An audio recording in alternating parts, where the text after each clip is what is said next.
មិនអាចខត់អ្វីដែលប្រងកើតឡើងស្នេហាមួយប្រៀបបីដូចភ្លើងចំបើងដែលឆេញឡើងតាមអំណាចនៃខ្យល់បក់មួយឆាវបទពិសោធន៍ស្នេហ៍ដំបូ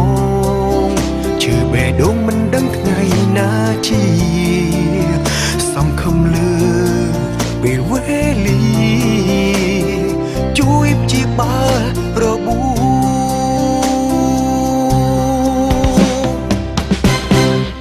បើចេះស្រឡាញ់លេចមិនរៀនស្មងបង្កើតរឿងដ៏ឈឺចាប់ឬជាច្បាប់នៃសេចក្តីស្នេហាយូរក៏អងចិនដាគ្មានស្នេហាពិតទេបើចេះស្រឡាញ់លេចមិនរៀនស្មោះមិនស្រណោះអនុស្សាវរីយ៍ធ្វើបែបណាទើបជីវ៉ាស្មងស្នេហ៍ថ្ងៃនេះអូនស្រឡាញ់គេ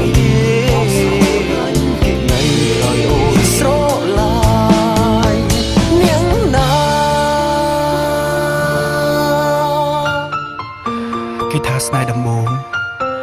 កម្រនឹងបានជួបគ្នាណាពេលនេះវាក៏คล้ายជារឿងពិតក្នុងជីវិតស្នេហារបស់ខ្ញុំមែនហេតុអីទៅបើបានជាស្រឡាញ់គ្នាហើយម្ដេចក៏មិនអាចស្រឡាញ់គ្នារហូតនីលេតាប្រាប់វេលាយ៉ាងទៀងទាត់រឿងជួបប្រត់មិនអាចខត់អ្វីដែលប្រងកើតឡើងស្នេហាមួយប្រៀបបីដូចភ្លើងចំបើងដែលឆេញឡើងតាមអំណាចនៃខ្យល់បក់មួយឆាវបទពិសោធន៍ស្នេហ៍ដំបូងជឿបេះដូងមិនដឹងថ្ងៃណាជាសង្ឃឹមលើពេលវេលាជួយព្យាបាលរបួស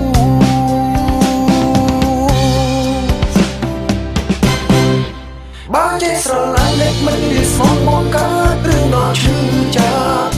ឬជាច្បាប់នៃសេចក្តីស្នេហាយូរក៏អងចិនដាគ្មានស្នេហាពិតទេ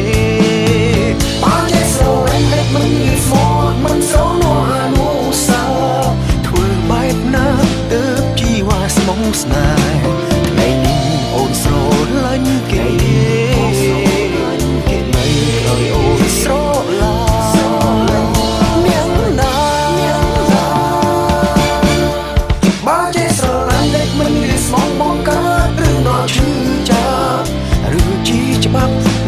សេចក្តី